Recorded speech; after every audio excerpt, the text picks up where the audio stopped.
Hello guys, आज हम आप लोगों को क्लास 9th में सोशल साइंस पढ़ाने जा रहे हैं। इसमें आप देखेंगे हम नागरिक शास्त्र में एक चैप्टर है संस्थाओं का कामकाज। उसमें हम लोकसभा राज्यसभा के बारे में आपको पढ़ा चुके हैं।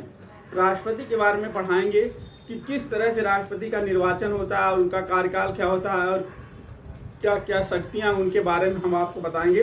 पहले हम इस वीडियो में आपको एक ट्रिक के माध्यम से राष्ट्रपति के अनुच्छेदों को किस तरह से हम याद रख सकते हैं और जो कि बार बार परीक्षा में आता है उसको हम कैसे याद रखेंगे। बहुत आसान ट्रिक के माध्यम से आपको हम बताएंगे, आप बहुत जल्दी से समझ जाएंगे। आप इसको ध्यान में देखिए, हम राष्ट्रपति के बारे में बात करेंगे। तो आप देखेंगे राष्ट्रपति, आपको पता है कि राष्ट्रपति जो है भारत का प्रथम नागरिक होता है और कार्यपालिका का संवैधानिक प्रधान होता है। इसके बारे में हमें जानकारी प्राप्त करना बहुत जरूरी है। देखिए, जैसे हम राष्ट्रपति को याद करने के लिए ट्रिक लाए हैं कि जैसे पकानी कोका दियो दसम, हमने एक ट्रिक लिया है। देखेंगे ये 3 अक्षर का बना है, पकानी पकानी हो गया 3 अक्षर से। इसमें 3 अनुच्छेद लिखेंगे, 52 53 54, 3 अक्षर हो गया। अब देखेंगे कोका में दो अक्षर है।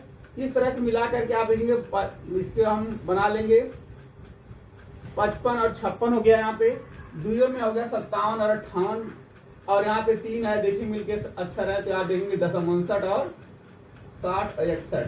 कितना है? 61, अनुच्छेद 61, 59 60 61 तक यहाँ तक हो गया। इसके बाद हम देखेंगे एक एक करके हम अध्ययन करेंगे। अब देखिए, जैसे आप इन शब्द को अलग अलग करेंगे, क्या पद से लेंगे पद, यानी अनुच्छेद 52 में कहा गया कि राष्ट्रपति का एक पद होगा। क्या होगा कि राष्ट्रपति जो हमारे संविधान में बना कि 52 अनुच्छेद में कहा गया है कि भारत का एक राष्ट्रपति होगा और जो कि कार्यपालिका का जो आप देखेंगे संवैधानिक प्रधान होगा। इसके बाद हम देखेंगे क्या हो गया अनुच्छेद 52 में, याद रखें कि राष्ट्रपति का पद हो गया। इसके बाद आर्टिकल आप देखेंगे 53 में, अनुच्छेद 53 बताया आर्टिकल का, यानी आप देखेंगे का से हो गया कार्यपालिका का संवैधानिक प्रधान, यानी जो राष्ट्रपति होता है अनुच्छेद 53 में कहा गया कि राष्ट्रपति जो कार्यपालिका का क्या होगा, संवैधानिक प्रधान होगा और वह स्वयं तथा अपने समस्त अधिकारियों के साथ मिलकर के वह सभी कार्यों को करने का प्रयास करता है। अब आप देखेंगे अनुच्छेद 53 हो गया। फिर आप देखेंगे अनुच्छेद 54, यानी न से आप देखिए यहाँ से क्या लेंगे, नी से हो गया अनुच्छेद 54 में क्या हो गया, निर्वाचन। क्या राष्ट्रपति का निर्वाचन होता है। यह निर्वाचन किसके द्वारा होता है, एक निर्वाचक मंडल होता है। निर्वाचन आप देखेंगे 54 में एक निर्वाचक मंडल बनाया जाता है। उस निर्वाचक मंडल में आप देखेंगे जो लोकसभा, राज्यसभा तथा विधानसभा के निर्वाचित सदस्य होते हैं, जो कि अप्रत्यक्ष रूप से एकल संक्रमणी आनुपातिक प्रतिनिधित्व प्रणाली के तहत आप देखेंगे क्या होता है, राष्ट्रपति का जो निर्वाचन होता है। क्या होता है, अनुच्छेद 54 में निर्वाचन होता है। यह निर्वाचक मंडल के द्वारा होता है। निर्वाचक मंडल में लोकसभा और राज्यसभा के सदस्य मिलकर इनका निर्वाचन करते हैं। इसके बाद हम देखेंगे क्या होता है 55 में, आप देखेंगे अनुच्छेद 55 में क्या कहा गया, को। यहाँ से आप देखेंगे को 2 शब्द है, पहला अक्षर लेंगे को, तो क्या हो जाए, को से कोटा, क्या हो गया, कोटा। जैसे आप देखेंगे जब आप चुनाव लड़ते हैं आपको न्यूनतम कोटा प्राप्त करना होता है और जब आप निर्वाचन में सफल हो जाएंगे कोटा प्राप्त करना पड़ता है। उन कोटे के बाद आपको जो है राष्ट्रपति, जब आपका बहुमत प्राप्त हो जाता है, उसमें अधिक वोटिंग आती है, कोटा प्राप्त कर लेते हैं, तब आप देखेंगे आपको राष्ट्रपति पद के लिए जो है चुना जाता है। इसके बाद आप देखेंगे अनुच्छेद 56, यह कार्यकाल होता है। क्या होता है, कार्यकाल। राष्ट्रपति के लिए कार्यकाल निर्धारित किया है, वह कब तक अपने पद पर बने रहेंगे, तो यह आप देखेंगे 5 वर्ष तक अपने पद पर बने रहते हैं। इसके बाद आप देखेंगे यहाँ से द लिए, अब यहाँ का दोबारा, क्या हो गया, दोबारा। अनुच्छेद 57 में कहा गया कि राष्ट्रपति को जो है, अगर वह राष्ट्रपति का कार्यकाल समाप्त हो जाता है, यदि उसको अपने संसद में बहुमत है, यानी फिर निर्वाचन करने का उसके लोग पक्ष में है, तो उसको दोबारा राष्ट्रपति नियुक्त किया जा सकता है। यानी अपने कार्यकाल समाप्त होने के बाद यदि वहां संसद में उसको बहुमत है, प्राप्त है, तब वह आप देखेंगे निर्वाचन फिर होगा, यदि लोग उसको बनाना चाहेंगे तो वह दोबारा राष्ट्रपति पद को प्राप्त कर सकता है। यह अनुच्छेद 57 में कहा गया। अनुच्छेद 58 में कहा गया योग्यता। आप देखेंगे क्वालिफिकेशन, यानी जो राष्ट्रपति आप बनेंगे, अनुच्छेद आप देखेंगे क्या हो गया, योग्यता। यो से क्या हो गया, योग्यता। यानी 58 में कहा गया कि आपको अगर राष्ट्रपति बनना है तो सबसे पहले आपको भारत का नागरिक होना चाहिए और उसकी उम्र कम से कम 35 वर्ष से अधिक होनी चाहिए और वह आप देखेंगे लोकसभा का सदस्य बनने के लिए जो आप देखेंगे क्या होना चाहिए, योग्यता रखता हो। और क्या 50 अनुमोदक, 50 प्रस्तावक हस्ताक्षरित होने चाहिए। और इसके बाद आप देखेंगे तब वह और 15,000 रुपया जमानत राशि के रूप में जमा करना पड़ता है राष्ट्रपति को।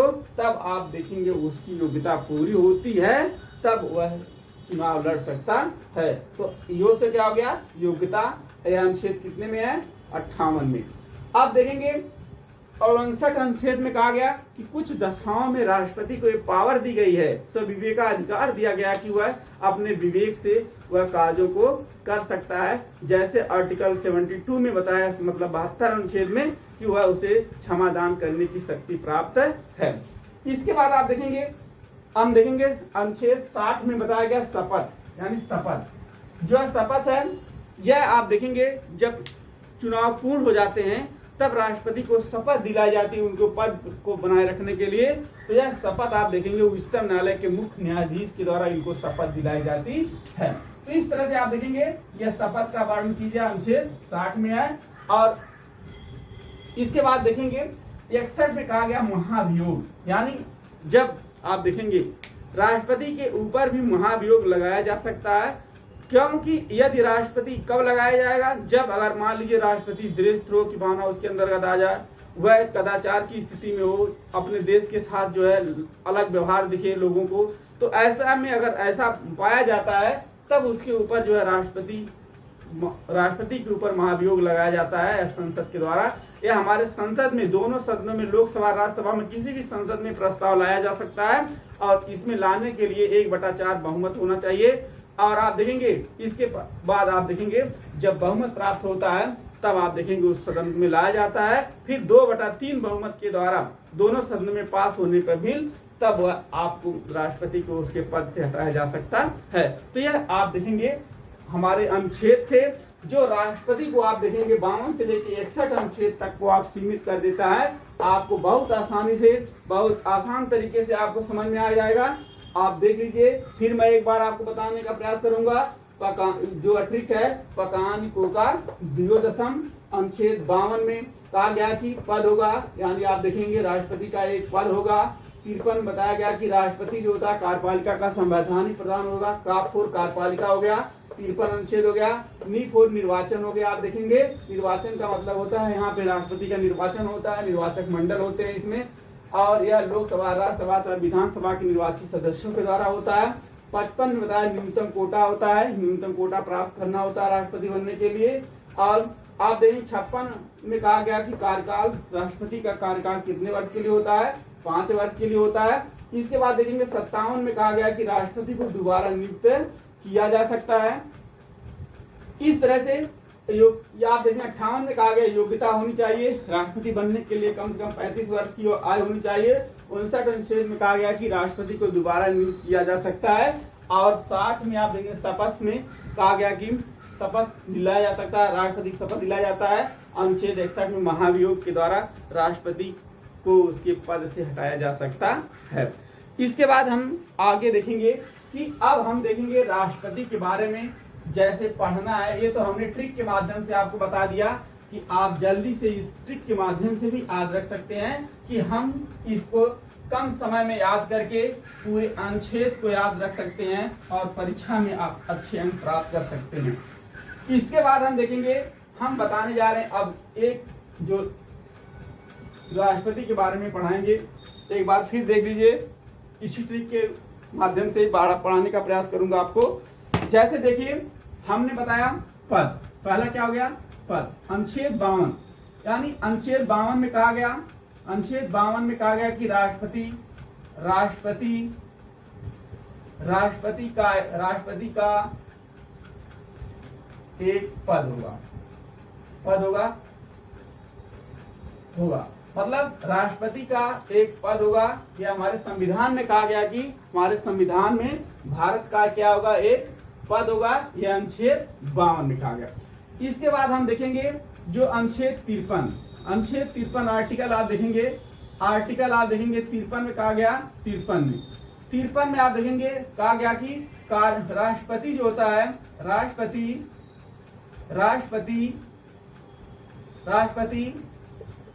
कार्यपालिका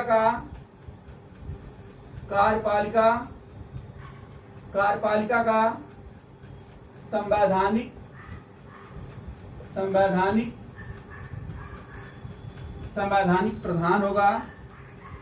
संवैधानिक प्रधान होगा और यह स्वयं तथा अपने अधीनस्थ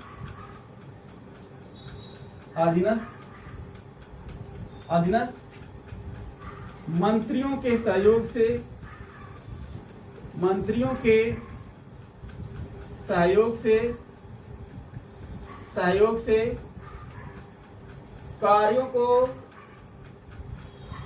कार्यों को संचालित करेगा।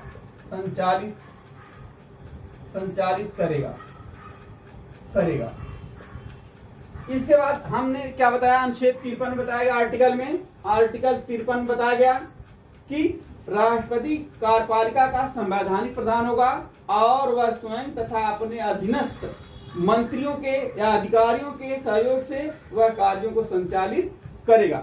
लेकिन आप देखेंगे राष्ट्रपति जो नाम मात्र का अधिकार होता है, केवल भारत का प्रथम नागरिक होता है, लेकिन जो है कार्यपालिका की वास्तविक शक्ति होती है वह प्रधानमंत्री में होती है। लेकिन आप देखेंगे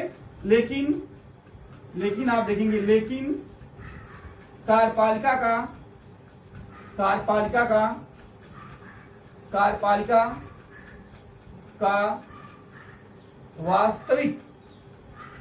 वास्तविक प्रधान आप देखेंगे, वास्तविक प्रधानमंत्री होता है। प्रधानमंत्री होता है। आपसे कोई क्वेश्चन पूछ सकता है कि राष्ट्रपति जो होता है यह संवैधानिक प्रधान होता है, तो राष्ट्रपति कैसा प्रधान होता है, प्रधानमंत्री कैसा होता है? तो आप देखेंगे कहेंगे कि राष्ट्रपति जो होता है संवैधानिक होता है, लेकिन जो होता है कार्यपालिका का वास्तविक प्रधान होता है वह आप देखेंगे प्रधानमंत्री होता है। तो इस तरह से आप देखेंगे यह अनुच्छेद आपको समझ में आ गया और 53 अनुच्छेद। अब आप देख लीजिए, इसके बाद हम आपको बताने का प्रयास करेंगे, तो आप समझ गए होंगे 53 अनुच्छेद तक। अब इसके बाद देख लीजिए अनुच्छेद आपको बताएंगे 54 अनुच्छेद में आप देखिए बताया गया है, आप हमारे साथ नोट बना सकते हैं। और इसके बाद देख लीजिए,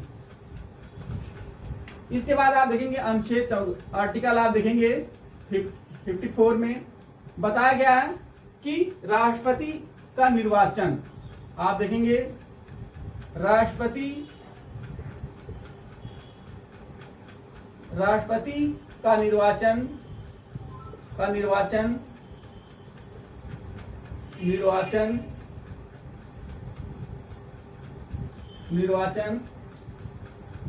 निर्वाचक मंडल द्वारा होता है। किसके द्वारा होता है? निर्वाचक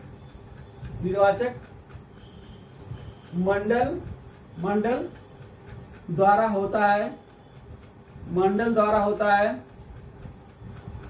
होता है। इसमें आप देखेंगे, इसमें लोकसभा के निर्वाचित सदस्य, लोकसभा प्लस राज्यसभा प्लस आप देखेंगे विधानसभा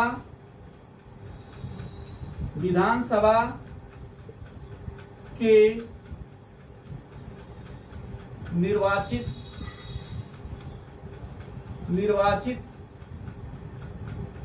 सदस्यों द्वारा होता है। निर्वाचित सदस्यों द्वारा होता है।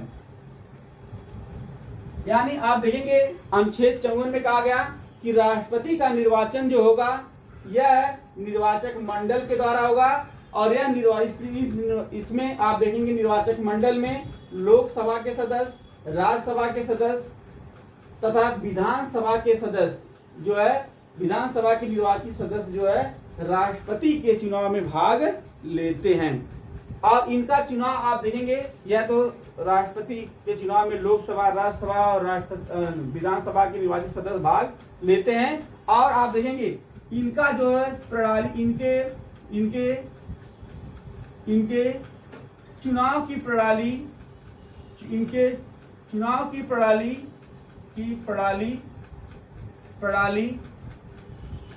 एकल संक्रमणीय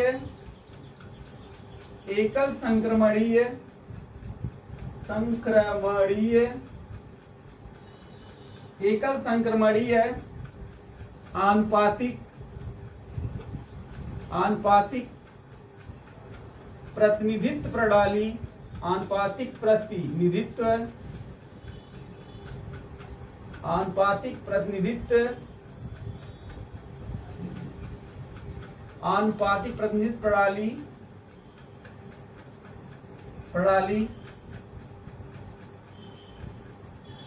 प्रणाली के अप्रत्यक्ष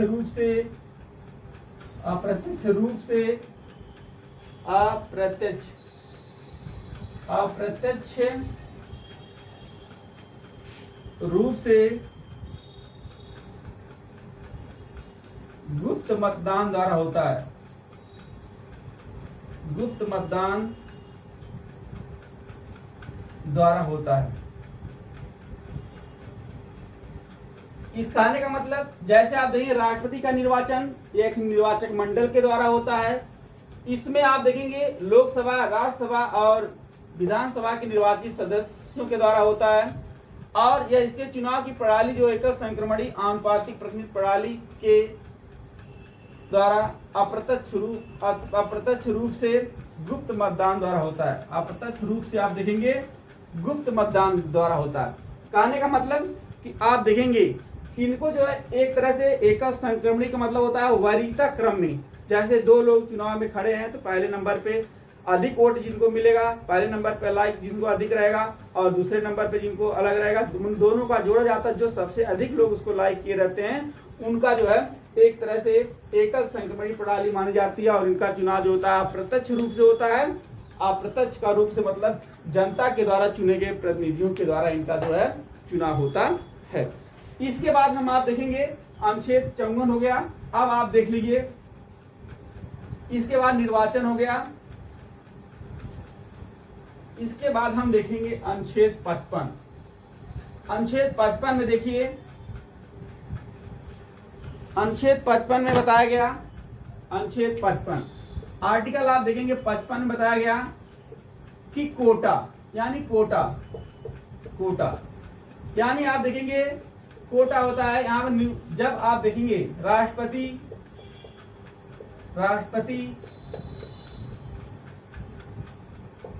के सफल होने पर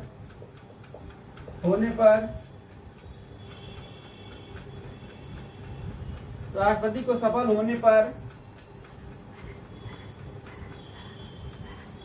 ठीक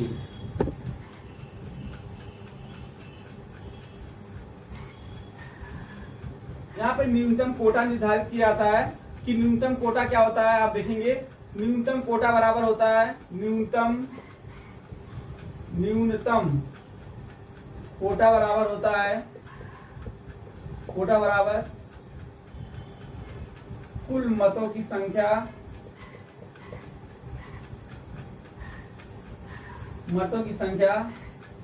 प्लस आप देखेंगे 2 और यहाँ कर देंगे सदस्यों की संख्या +1। तो इस तरह से आप देखेंगे यहाँ पे न्यूनतम कोटा प्राप्त करना होता है राष्ट्रपति बनने के लिए। आप देखेंगे यह न्यूनतम कोटा प्राप्त करना होता है। जब आप न्यूनतम कोटा प्राप्त कर लेंगे तब आपको जो है राष्ट्रपति बनाया जा सकता है। और इसी तरह वोटों की कुल संख्या होती है, जितने प्रत्याशी उनसे भाग दे दिया जाता है और उसमें एक जोड़ देते हैं, और जब उनका जो है आप देखेंगे सबसे अधिक जिनका होता है उन्हीं को आप देखेंगे राष्ट्रपति के लिए चुना जाता है। और जो न्यूनतम कोटा नहीं प्राप्त कर लेते हैं उनको जो है उनकी जमानत राशि जो है जब्त कर ली जाती है। तो इस तरह से आप देखेंगे अनुच्छेद 55 में क्या कहा गया, कोटा कहा गया। क्या कहा गया, कोटा के निर्धारित कोटा होना चाहिए। इसके बाद आप देखेंगे आप अनुच्छेद 55 बताया गया, आगे देखेंगे 55 में, अनुच्छेद 55 में आपको बताया जाएगा आर्टिकल आप देखेंगे कोटा हो गया 56, आर्टिकल 56। इसमें आप 56 में बताया गया कि कार्यकाल क्या होता है, कार्यकाल, कार्यकाल बताया गया। कार्यकाल आप देखेंगे कार्यकाल को टेन्यूर कहते हैं, टेन्यूर मतलब इनका जो है कार्यकाल क्या होगा, राष्ट्रपति का कार्यकाल, राष्ट्रपति का कार्यकाल 5 वर्ष के लिए होता है। कितने वर्ष के लिए होता है, 5 वर्ष के लिए होता है, 5 वर्ष के लिए होता है, के लिए होता है। राष्ट्रपति का कार्यकाल कितने वर्ष के लिए होता है, 5 वर्ष के लिए। आप देखिए ड्यू मतलब आप देखेंगे इसमें 57 आर्टिकल आप देखेंगे 57 बताया गया। 57 में कि राष्ट्रपति को उसके पद को, राष्ट्रपति को दोबारा राष्ट्रपति बनाया जा सकता है, दोबारा राष्ट्रपति बनाया जा सकता है, जा सकता है। यानी इसमें बताया गया आर्टिकल 57 में कि राष्ट्रपति जो होगा उसको हम दोबारा राष्ट्रपति बना सकते हैं यदि उसको पूर्ण रूप से आप देखेंगे निर्वाचन में सभी लोग उसके सपोर्ट में रहेंगे तो वह दोबारा भी चुनाव लड़ सकता है। आगे आप देखेंगे आर्टिकल आप देखेंगे 58 में आप देखेंगे क्या आता है, योग्यता क्या है, अनुच्छेद आर्टिकल आप देखेंगे इसमें 58 में बताया गया है कि क्या होता है कार्य, इसमें कि योग्यता क्या होनी चाहिए। 58 अनुच्छेद आप देखेंगे जो से क्या हो गया, आप देखेंगे 58 अनुच्छेद आर्टिकल आप देखेंगे आर्टिकल 58 में आप देखेंगे क्या है, योग्यता, योग्यता क्या होनी चाहिए, योग्यता आप देखेंगे क्वालिफिकेशन,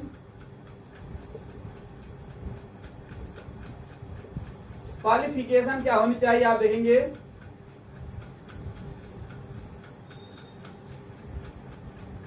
इसमें आप देखेंगे योग्यता में क्या होना चाहिए। पहला पॉइंट देखेंगे योग्यता के लिए, वह भारत का नागरिक हो, वह भारत का नागरिक हो, वह भारत का क्या होना चाहिए, नागरिक हो, नागरिक हो। दूसरा पॉइंट आप देखेंगे वह व्यक्ति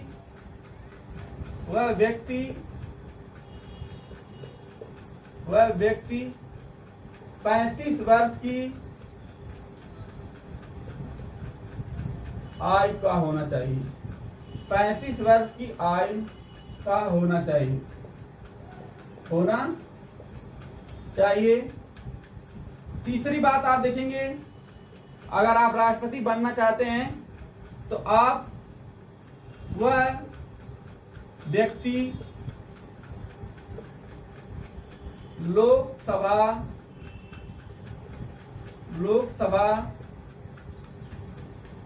का सदस्य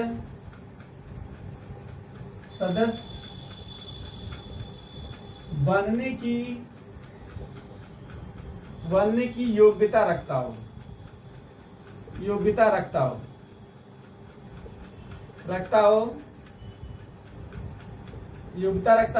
चौथा पॉइंट आप देखेंगे क्या बताया गया, चौथे पॉइंट में बताया गया कि राष्ट्रपति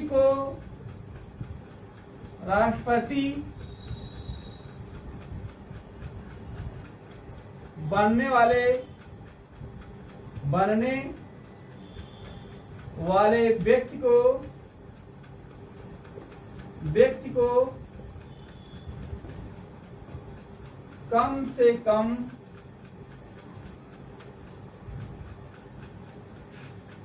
50 प्रस्तावक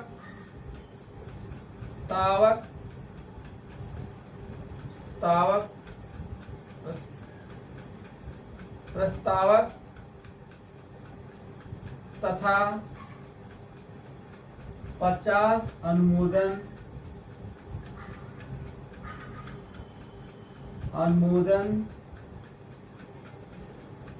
राष्ट्रपति बनने वाले व्यक्ति को कम से कम 50 प्रस्ताव तथा 50 अनुमोदक होना चाहिए।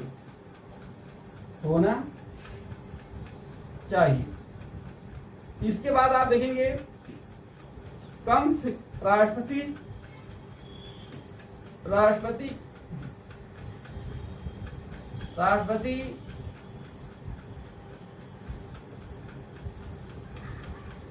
राष्ट्रपति बनने वाले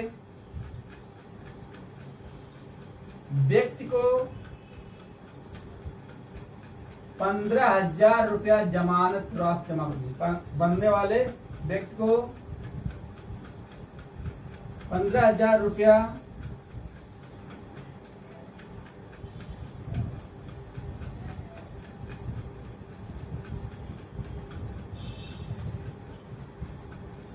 जमानत राशि जमा करना पड़ेगा।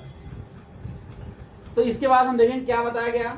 जैसे अगर आप राष्ट्रपति बनेंगी तो अनुच्छेद 58 में कहा गया आर्टिकल में कि आपको क्या करना पड़ेगा। पहले इसमें आपको योग्यता क्या होनी चाहिए, आप भारत के नागरिक हो, वह व्यक्ति क्या होना चाहिए, भारत का नागरिक होगा। और आप देखेंगे वह व्यक्ति आप देखेंगे लोकसभा का सदस्य बनने के लिए जो है क्या होना चाहिए, उसे या वह लोकसभा का सदस्य बनने की योग्यता रखता हो। और आप देखेंगे राष्ट्रपति बनने वाले व्यक्ति को कम से कम 50 प्रस्तावक और 50 अनुमोदक होना चाहिए। मतलब 50 लोगों के द्वारा हस्ताक्षरित होना चाहिए कि हाँ हम इनको जानते हैं, एक तरह से एक लगाव होता है कि हाँ ये सही है, या इस तरह से लिखित होना चाहिए। और लोगों के द्वारा 50 लोगों के द्वारा इनको सभी लोग लगे कि पहचानते हैं, सारी बातें हैं उनको आगे बढ़ाते हैं, उनको पहचान रहे हैं। इस तरह से अनुमोदन उनका होना चाहिए।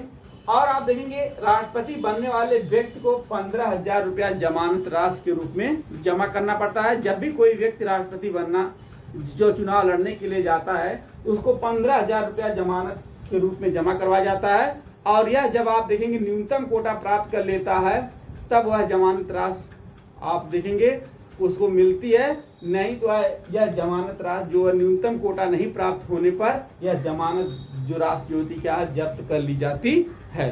तो इस तरह से हमने देखा अनुच्छेद 58 में क्या देखा कि योग्यता देखा कि किस तरह से राष्ट्रपति अगर आप बनेंगे तो आपके पास क्या क्या योग्यता होनी चाहिए। यदि आप ऐसा योग्यता रखते हैं तो आप राष्ट्रपति के लिए दावेदार हैं, आप चुनाव लड़ सकते हैं। इसके बाद हम देखेंगे, इसके बाद हम देख लीजिए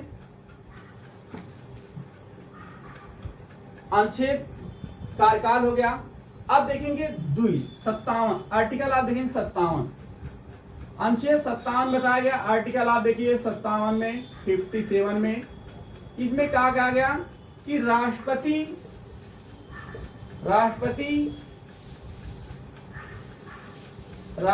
के कार्यकाल समाप्त होने पर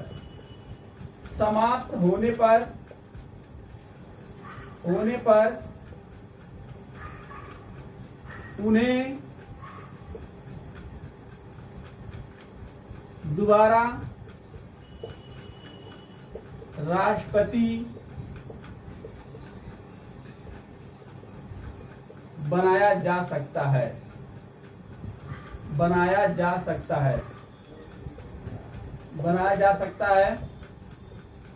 मतलब अगर आप देखेंगे अगर राष्ट्रपति आप बने हैं, यदि आप दोबारा राष्ट्रपति के लिए आप बनना चाहते हैं तो आपको संविधान में अनुच्छेद 57 में कहा कि राष्ट्रपति को दोबारा भी बनाया जा सकता है। इसके बाद देखेंगे आर्टिकल, आप देखिए आर्टिकल आप देखेंगे 57, 58 योग्यता हो गया। अब देखेंगे इसके बाद योग्यता तक हो गया था, इसके बाद आप देखेंगे योग्यता हो गया। अब देखेंगे 59 में हमने आपको बता दिया था 58, 57 में बता दिए थे, गलती हो गया। देखिए अब आगे देखेंगे 59 अनुच्छेद में क्या आ गया, आर्टिकल आप देखेंगे 59 में कि मतलब बताया कि कुछ दशाओं में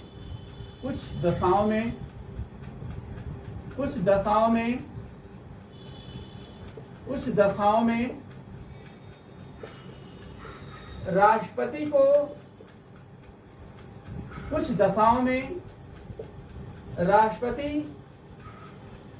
को विशेषाधिकार दिया गया, विशेषाधिकार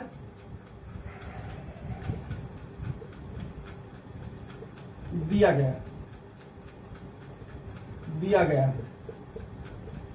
गया है। जैसे आप देखेंगे क्षमादान की शक्ति, देखेंगे इनके पास वीटो पावर होता है कि मतलब किसी को समाधान कर सकते हैं। कुछ दफाओं में राष्ट्रपति को अनुच्छेद 59 में अधिकार दिया गया है, कुछ दफाओं में। तो यह क्या है, जैसे आप देखेंगे समाधान की शक्ति।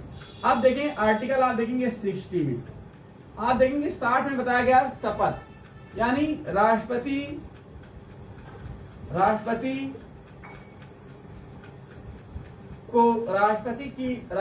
को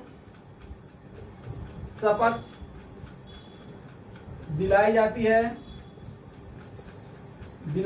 है, अनुच्छेद 60 के तहत दिलाई जाती है। राष्ट्रपति को शपथ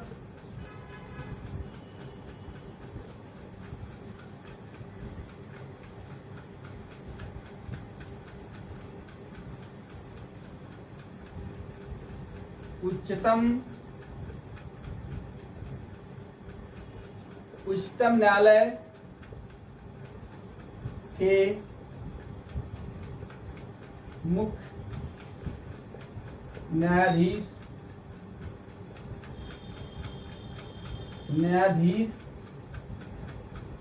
द्वारा राष्ट्रपति को उच्चतम न्यायालय के मुख्य न्यायाधीश द्वारा शपथ दिलाई जाती है।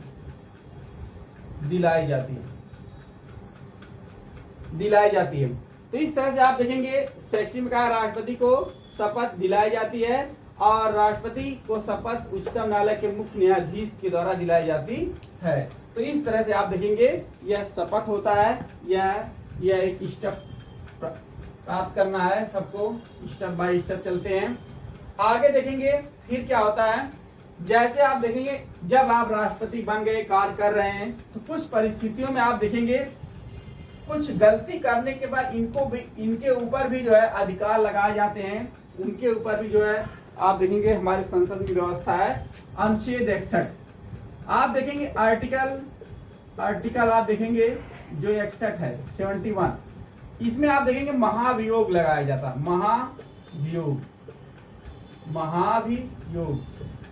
महाभियोग होता है। और आप देखेंगे इसको कहते हैं इम्पीचमेंट।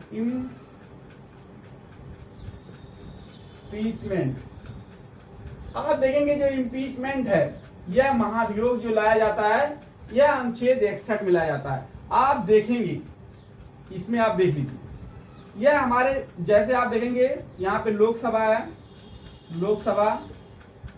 लोकसभा और यहाँ पे राज्यसभा। लोकसभा और राज्यसभा हमारे संसद हैं। आप देखेंगे संसद हैं। लोकसभा संसद के आप देखेंगे सदन में दोनों हैं, लोकसभा और राज्यसभा। जैसे आप देखेंगे जब भी कोई महाभियोग लाया जाता है, अगर मान लीजिए राष्ट्रपति अपने देश के संविधान का उल्लंघन कर रहा हो या कदाचार की स्थिति में देशद्रोह करता है, बाहरी देशों से मिल करके अपने देश का अहित चाहता हो, ऐसी स्थिति में अगर लगता है कि हमारे देश में यह राष्ट्रपति जो है गलत तरीका अपना रहा है, उस स्थिति में हमारे संसद को एक पावर होती है लोकसभा और राज्यसभा को कि वह संसद में उसके खिलाफ जो अविश्वास प्रस्ताव ला करके यानी महाभियोग ला करके उनके पद को हटाया जा सकता है। आप देखेंगे जब आप लाएंगे, जब भी कोई प्रस्ताव लाएगा 1/4 के द्वारा, मतलब पहले 25% आप देखेंगे संसद का जो 25% आपको यह प्रस्ताव लाना पड़ेगा कि एक हस्तक्षेप होना चाहिए कि हाँ ये बात सही है कि नहीं है, ऐसा राष्ट्रपति के अंतर्गत गुण है, अवगुण है, क्या है, यह लोगों के द्वारा 25% द्वारा उसको हस्तक्षेप होना चाहिए। और राष्ट्रपति को 14 दिन के लिए 14 दिन पहले नोटिस देनी होती है। और जब आप देखेंगे इन सदनों में, चाहे इसमें लाया जाए, चाहे लोकसभा में, चाहे राज्यसभा में, किसी भी सदन में इसको लाया जा सकता है महाभियोग। जब आप देखेंगे यह प्रस्ताव अगर लाया जाता है, अब इन प्रस्ताव के बाद आप देखेंगे 2/3 यानी 2/3 आप देखेंगे यहाँ पर जब बहुमत प्राप्त होगा तभी राष्ट्रपति को 2/3 के बहुमत प्राप्त के बाद संसद के द्वारा राष्ट्रपति को उसके पद से हटाया जा सकता है। तो इस प्रकार हमने देखा कि महाभियोग जो है अनुच्छेद 61 में इसका वर्णन किया गया। बहुत बार परीक्षाओं में पूछा जाता है महाभियोग किस अनुच्छेद में है, तो अनुच्छेद 61 में है। यह संसद में आप देखेंगे यह प्रस्ताव लाया जाता है और इस तरह से 2/3 बहुमत पारित होने के बाद भी राष्ट्रपति के ऊपर महाभियोग लगाया जाता है। इसके बाद हम आप देखेंगे कि राष्ट्रपति के पास क्या शक्तियां हैं, क्या पावर है। अब आप देखेंगे राष्ट्रपति को आप देखेंगे 2 प्रकार की शक्तियां दी गई हैं। राष्ट्रपति के पास जो हमारी शक्तियां हैं आप देखेंगे 2 प्रकार की शक्तियां दी गई हैं। यह शक्तियों के बारे में भी आप देख लीजिए कि जैसे आप देखेंगे राष्ट्रपति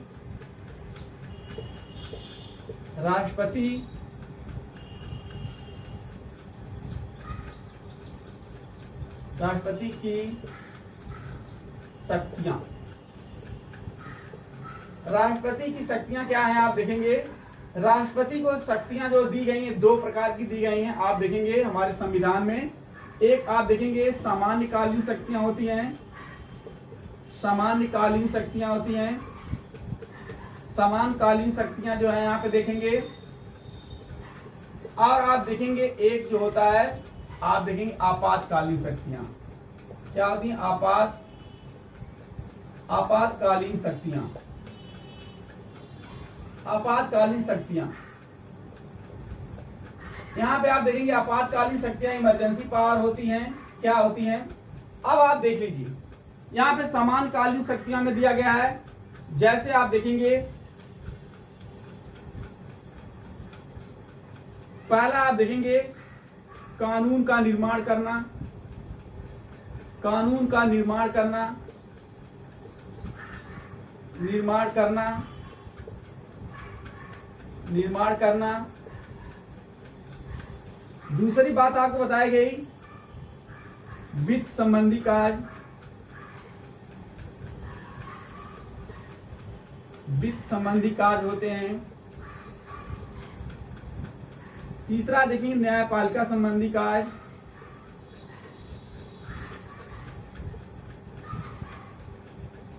न्यायपालिका संबंधी कार्य। चौथा देखिए सैन्य संबंधी कार्य, सैन्य संबंधी कार्य, सैन्य संबंधी कार्य। और आप पांचवा देखेंगे नियुक्तियां संबंधी कार्य।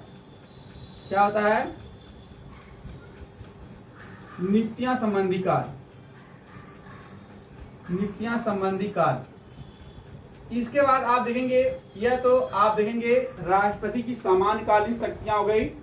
अब आप देखेंगे अनुच्छेद, आप देखेंगे यहाँ पे आपात इमरजेंसी पावर जो लगाई जाती है। आप देखेंगे यहाँ पे क्या है, पहला आप देखेंगे 352 आर्टिकल। आप देखेंगे आर्टिकल 352 बाहरी आक्रमण, बाहरी आक्रमण, आक्रमण। आर्टिकल आप देखेंगे 356 में आप देखेंगे संवैधानिक तंत्र विफल हो जाने पे, संवैधानिक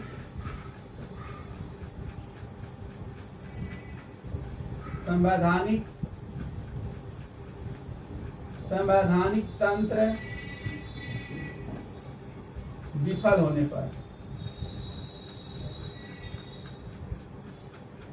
पर आर्टिकल आप देखेंगे 360 वित्तीय आपात की घोषणा होती है। क्या होती है? वित्तीय आपात की घोषणा।